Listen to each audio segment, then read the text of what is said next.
Praise the Lord. கர்த்தருடைய பரிசுத்த நாமத்துக்கு மகிமை உண்டாவதாக. இந்த திங்கட்கிழமை காலையிலே உங்களை சந்திப்பதில் மிகுந்த சந்தோஷம். இந்த நாளுடைய ஆசீர்வாதத்துக்காக ஒரு வேத பகுதி வாசிப்போம். அது நீதிமொழி 29ஆம் அதிகாரம் 11ஆம் வசனம். மூடன் தன் உள்ளத்தை எல்லாம் வெளிப்படுத்துகிறான், ஞானியோ அதை பின்னுக்கு அடக்கி வைக்கிறான்.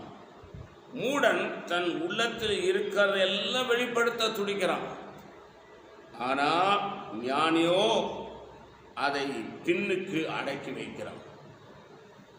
நம்முடைய இருதயத்தில் வருகிறது எல்லாவற்றையும் பேசக்கூடாது. ஞானமாய் பேசணும். உள்ளத்திலிருந்து வர்ற வார்த்தை நல்ல வார்த்தையா கெட்ட வார்த்தையா, அவங்களை திருப்திப்படுத்துமா திருப்திப்படுத்தாதா, சந்தோஷப்படுத்துமா சந்தோஷப்படுத்தாதா, அதனால பிரிவினை வருமா வராதா, எல்லாம் யோசித்து கவனமாய் பேசுகிறவன் அவன் ஞானவான்.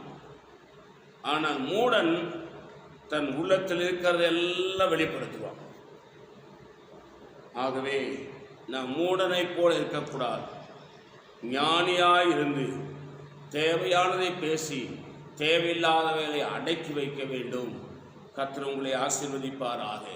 பரிசுத்த பிதாவே, இது என்னோடு நீ பேசின நல்ல வார்த்தைகளுக்காக ஸ்தோத்திரம். இந்த வார்த்தையின்படி எங்களை ஆசீர்வதி. இயேசுவின் நாமத்தில் வேண்டிக் கொள்கிறோம் பிதாவே, ஆமேன். God bless you. கர்த்தர் உங்களை ஆசீர்வதிப்பாராக.